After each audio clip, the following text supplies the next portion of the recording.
Hello friends, स्वागत है आप सभी का आपके अपने यूट्यूब चैनल स्टडी विद सुमन में। आई होप कि आप लोगों की पढ़ाई अच्छी चल रही होगी। आप लोग कमेंट में ज़रूर बताइएगा कि आपकी पढ़ाई कैसी चल रही है और आप लोग मॉक टेस्ट लगा रहे हो, पीवाईक्यू लगा रहे हो या फिर नहीं। आपके पास बुक होनी चाहिए, बुक के साथ में आपको पीवाईक्यू लगानी चाहिए। ठीक है, आज हम बात कर रहे हैं पेपर 2 की।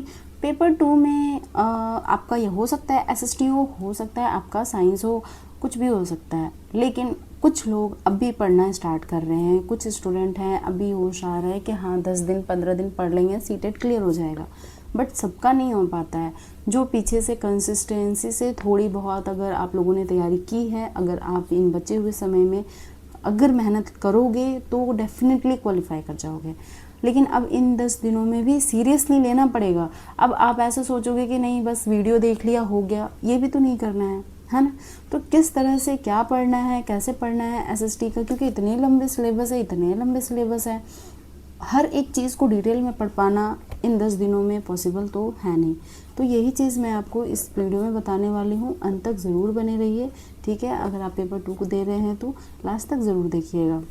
सबसे ज़रूरी बात जो कि स्टूडेंट करते हैं, मैं वही बताना चाहती हूँ कि अभी क्या ना करना है, मतलब नहीं करना है कि हमें सिलेबस को पूरा डिटेल में पढ़ने की कोशिश नहीं करनी है। क्योंकि हमारे पास सिलेबस में इतनी लंबी है, हिस्ट्री अगर हम ख़त्म करने जाएं तो हमारा सालों लग जाए पर फिर भी ख़त्म ना हो, है ना। ज्योग्राफी भी लंबी है, पॉलिटी भी लंबी है। अगर हम उसको पूरा डिटेल में पढ़ने जाएंगे तो बहुत टाइम चाहिए होता है। इतनी डिटेल में हमें नहीं पढ़ना है। एक सब्जेक्ट को लेकर के घंटों तक बैठ रहे आगे 3 घंटा 4 घंटा एक ही सब्जेक्ट को दिए जा रहे हैं। इस तरह से हमें स्टडी अभी तो बिल्कुल भी नहीं करना है, ठीक है। और उसके बाद जैसे कि आप साइंस ले रखे हो, मैथ्स ले रखे हो, तो एक ही चीज़ को लेकर के बैठ गए हो 4 घंटा 5 घंटा 10 घंटा एक ही सब्जेक्ट को दिए जा रहे हो, ऐसा भी नहीं करना है। साइंस हो या मैथ हो, पता है लॉन्ग सिलेबस है, इतने बड़ी सिलेबस है, सबको कंप्लीट करना है। बट उसमें से भी कुछ इम्पोर्टेंस हैं, उनको इम्पोर्टेंस टॉपिक को आप एक बार लिखो। उस टॉपिक पे प्रॉपर आपको शॉर्टकट अपनाना है। शॉर्टकट के लिए आप मैराथन ही आप ज्वाइन करिए। साइंस का एक मैराथन देखोगे, आपका एक दिन में पूरा सिलेबस कंप्लीट हो जाएगा। मैथ का एक बार आप पूरा सिलेबस देखोगे, पूरा कंप्लीट हो जाएगा मैराथन से। SST का भी सेम, एक मैराथन देखोगे उसमें सारा कंप्लीट हो जाएगा, हाँ है ना। तो आपको वहाँ से कंप्लीट करना है। नई बुकें के पीछे नहीं भागनी है। पूरी डिटेल में NCERT पढ़ने की ज़रूरत अभी तो बिल्कुल भी नहीं है। अगर आपके पास टाइम होता 1 मंथ 1.5 मंथ फिर आप पढ़ सकते थे, बट अभी नहीं पढ़नी है। क्या करनी है फिर? शुरू के 1-2 दिन आपको कोशिश करना है। अगर आपका साइंस है तो फिजिक्स, केमिस्ट्री और बायोलॉजी में जो इम्पॉर्टेंट क्वेश्चंस हैं, जो कि PYQ पहले आप एक बार देख लीजिए। मेरा कहना ये रहेगा, आपने मैराथन देख लिया, अब एक बार PYQ देखिए। PYQ देख रहे हो तो उसमें से जो टॉपिक आपको लग रहा है इंपॉर्टेंट है, उसको आप अच्छे से एक बार रिवीजन कर लीजिए, ठीक है। रिवीजन कर लिया। हिस्ट्री, ज्योग्राफी और पॉलिटी अगर है तो आप उसमें भी ऐसे ही करिए। एक बार PYQ देख लीजिएगा तो आपको अंदाज़ा लग जाएगा। आपको कोशिश करना है उसको रिवीजन करने की। रिवीजन कहाँ से करेंगे? वही मैराथन मैंने बोला, वो आपका कंप्लीट हो जाएगा। आपने एक मैराथन देखा, आपका पूरा सिलेबस कंप्लीट हो गया। अब सिर्फ उसको रिवीजन करके तो नहीं रखना है, PYQ लगानी है, मस्ट है, बहुत इंपॉर्टेंट है। PYQ लगाइए। PYQ लगाने के बाद आपको जहाँ पे गलती हो रही है उसको लिखिए, नोट डाउन करिए, और जो गलत हो रही है उस टॉपिक को रिवीजन करिए। अगर आप PYQ नहीं लगाएंगे, आपकी तैयारी अधूरी रह जाएगी। क्योंकि आपको एग्ज़ाम में जाकर के थ्योरी नहीं लिखने हैं, आपको क्वेश्चंस अटेम्प्ट करने हैं PYQ के। और जो PYQ में क्वेश्चंस आ रखे हैं, प्रीवियस ईयर के क्वेश्चंस आ रखे हैं, उसको आप रिवीजन करके जाइएगा तो बहुत बेनिफिट रहेगा। क्योंकि उससे क्वेश्चन ना आधा से ज़्यादा आते हैं पेपर में। 70% क्वेश्चंस एज इट इज़ आ जाते हैं, चाहे साइंस को हो, मैथ के हो, फिजिक्स हो, केमिस्ट्री हो, बायो हो, कुछ भी हो, SST हो, सब का, ठीक है। पेपर 1 में भी और पेपर 2 में भी। तो ये स्पेशली पेपर 2 वालों के लिए है। मैं इसलिए बोल रही हूँ कि आपको प्रॉपर कोशिश करना है PYQ की प्रैक्टिस करने की, ठीक है। आपने शुरू के 2 दिन तक 3 दिन तक आपने रिवीजन किया, ठीक है। आज से लेकर के स्टार्ट कर रहे हो तो 1-2 दिन या फिर 3 दिन तक आपने सारा सिलेबस कंप्लीट कर लेना है। 3 दिन के अंदर में आपका सिलेबस कंप्लीट हो जाना चाहिए, ठीक है। PYQ से करिए, चाहे आप अपना नोट से करिए, चाहे आप अपना मैराथन से करिए, चाहे कहीं से भी करिए, आपका 3 दिन तक आपका हो जाना चाहिए।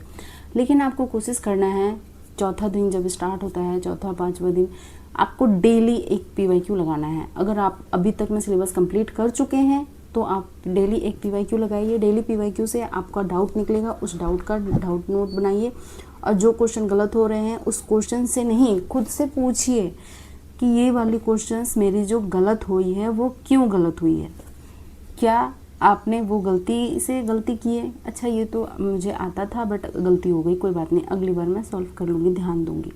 दूसरा बार, क्या क्वेश्चन आपको समझ में नहीं आया, अरे ये तो मुझे क्वेश्चन ही समझ में नहीं आया, अगर क्वेश्चन समझ में आ जाता तो मैं आंसर कर लेती। इस टाइप की बातें भी होती है। अगर आपको क्वेश्चन समझ में नहीं आए तो भी आपको दिक्कत हो सकती है। तीसरा, इसका तो आंसर ही नहीं पता था, समझ में ही नहीं आया था। तो जो समझ में नहीं आया था, जिसका आंसर नहीं पता था, उसका आंसर ढूंढिए, उस आंसर को रिवीजन करिए, उस आंसर को आपका डाउट है वो डाउट को आप नोट कॉपी में लिखिए, चाहे एक पेज बनाइए, 2-3 पेजों का एक पिनअप कर लीजिए, उस पेज में सारे डाउट लिखते जाइए कि ये वाला टॉपिक मेरा डाउट निकला है, और वो हमेशा डाउट रहेगा। पेपर एग्ज़ाम देने जाओगे ना, उसके 1 दिन पहले 2 दिन पहले उस डाउट को आप रिविज़न करके जाना, ठीक है ना। तो आपने इन दिनों में टेस्ट लगाया है ना, अब बचते हैं आपके पास 7वां 8वां दिन आ जाएगा। रोज़ आपका टेस्ट लगाना है, गलतियाँ निकालनी है, रोज़ आपको टेस्ट लगाना है, गलतियाँ निकालनी है। जब 7वें 8वें दिन आप आ जाते हो, आपको देखना है कि आपके मिस्टेक कॉपी में कितने मिस्टेक्स इकट्ठे हुए हैं। इन मिस्टेक को आपको देखना है कि ये सारे मिस्टेक अभी भी हैं, अभी भी आपको डाउट है, क्या आपको ये डाउट क्लियर हो चुके हैं। अगर वो डाउट क्लियर हो चुके हैं तो गुड, जो नहीं हुए हैं उसको अच्छे से डिटेल में समझ लीजिए। जो डाउट है उससे पूछिए कि ये डाउट क्यों है मेरे लिए, क्या ये क्वेश्चंस बिल्कुल ही अल्टर है, क्या ये मैं कर ही नहीं पाऊंगी या फिर कर ही नहीं पाऊंगा, तो आप उसको छोड़ दीजिए। अगर आपको लग रहा है कि मैं इसको समझ सकती हूँ तो समझिए, लेकिन याद रखिए कुछ भी नया टॉपिक अभी इस टाइम पे बिल्कुल भी नहीं पढ़ना है। नई बुकें, नई टीचर्स, ये सब चीज़ें बिल्कुल नहीं करना है।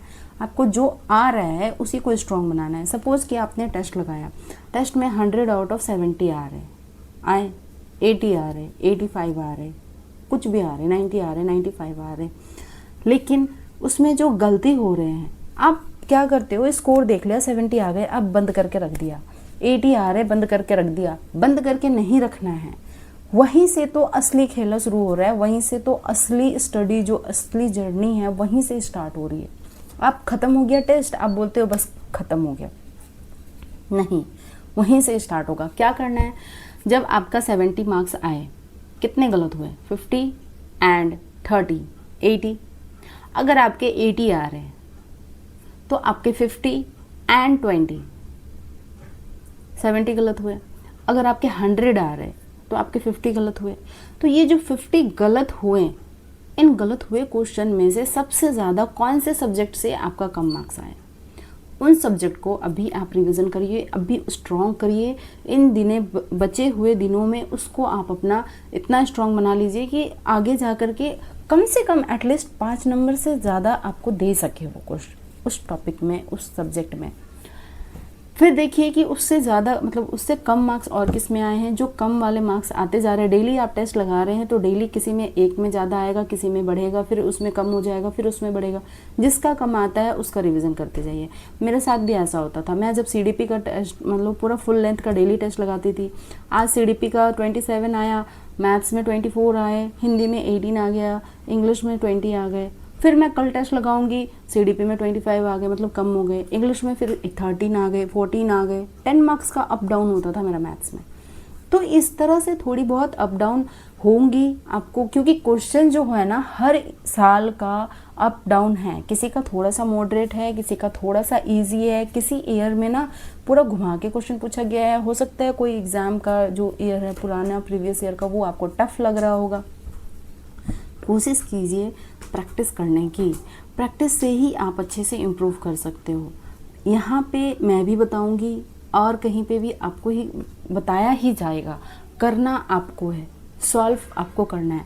जितना PYQ लगाइएगा, जितना PYQ से प्रैक्टिस कीजिएगा, उतना आपको क्वेश्चन का कॉन्सेप्ट समझने में हेल्प होता है।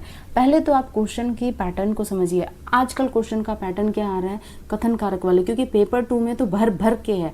मैंने फरवरी वाला जो पेपर दिया है मेरा SST था, और SST में हर दूसरा क्वेश्चन के बाद, कई बार तो एक क्वेश्चन के बाद ही दूसरा, या फिर लगातार 2-3 क्वेश्चन कथन कारक वाले हैं। कथन कारक वाले क्वेश्चन में आपको ओनली एलिमिनेशन मेथड ये सारे काम नहीं करेंगे। वहाँ पे आपको अगर फैक्ट पता है तभी आप आंसर कर पाओगे। अगर आपको फैक्ट नहीं पता है, आपको रियल स्टोरी नहीं पता है, आपको उस रियल हिस्ट्री, ज्योग्राफी या फिर पॉलिटी नहीं पता है, आप आंसर नहीं कर पाओगे। कैसे?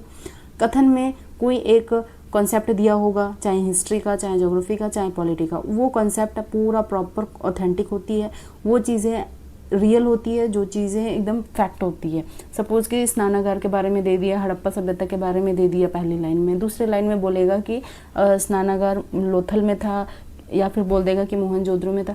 तो आपको जब पता होगा कि कहाँ पे था स्नानागार, हड़प्पा सभ्यता का जो स्नानागार था मोहनजोदड़ो में कहाँ पे था, लोथल में था या मोहनजोदड़ो में था, या फिर कहाँ पे था, तो ये चीज़ें आपको एग्जैक्टली पता होगी तभी आप कर पाओगे। सेम साइंस में भी ऐसा ही होता है। साइंस में कॉन्सेप्ट इतने सारे हैं, भर भर के कॉन्सेप्ट 3, 4, 5 दे देते हैं और सबको मर्ज करके बोल देते हैं आप मैचिंग करो, कॉलम ए, कॉलम बी, और फिर नीचे में ए बी सी डी में आपको कॉलम को मैचिंग करके आपको ऑप्शन दे दिया जाता है, आपको मैच करना पड़ता है। मैचिंग वाले ज़्यादा आ रहे हैं। मैचिंग वाले में 5 कॉन्सेप्ट होते हैं एक ही क्वेश्चन में। तो सोचिए इतनी लंबी लंबी क्वेश्चन हैं, पढ़ना मुश्किल हो जाता है, पेपर में पढ़ने में ही टाइम ख़त्म हो जाता है। तो आप कब आप बनाओगे, कब आप सॉल्व करोगे, कब आप OMR शीट फिल करोगे? इसीलिए मैं बोल रही हूँ ज़्यादा से ज़्यादा वीडियो देखने से अच्छा है एक मैराथन देखिए, ख़त्म करिए, उसके बाद आप ज़्यादा से ज़्यादा PYQ प्रैक्टिस करिए। इससे आपको क्वेश्चन पढ़ने की स्पीड बढ़ेगी, ताकि आप एग्ज़ाम में जो नए तरह के कुछ क्वेश्चन आएंगे 70% तो PYQ से रिलेटेड आएंगे, तो आप उसको सॉल्व कर लोगे। लेकिन जब थोड़ी बहुत नई क्वेश्चन आएगी उसके लिए आपके पास टाइम बचेंगी ना, तो आप प्रैक्टिस करके जाओ क्वेश्चन को स्पीड में पढ़ने की, पकड़ने की, उसकी पैटर्न को समझने की। उसके बाद जो आपको दिक्कत आती है उसको लिखिए, रिवीजन करिए। लास्ट के दिनों में जो आपके लास्ट के बचेंगे ना 2 दिन 3 दिन, उसमें सिर्फ और सिर्फ डाउट को रिवीजन करिए। कॉन्सेप्ट के बिना साइंस SST क्लियर करना मुश्किल है, क्योंकि उसमें फैक्ट बेसिस क्वेश्चन आते हैं। हाँ, CDP का जो क्वेश्चन है वो थोड़ा सा आपको मॉडरेट नहीं लगेगा, इजी लगेगा, क्योंकि सारे तो फैक्ट बेसिस क्वेश्चन है, तो CDP वाले तो थोड़े बहुत आप कर पाओगे, क्योंकि आपने CDP पढ़ा है तो वैसे ही होता है, कुछ अलग से CDP नहीं पढ़ना पड़ता है, ऑलमोस्ट वैसे ही सेम होता है। उसमें एलिमिनेशन मेथड काम करेगा।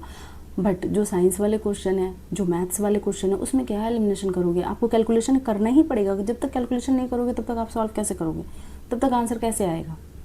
साइंस में बेरी नामक जो रोग है वो किससे हो रहे हैं, तो उसमें क्या एलिमिनेशन मेथड किससे आ रही है? विटामिन B12 की कमी से, या फिर किसकी वजह से आ रही है?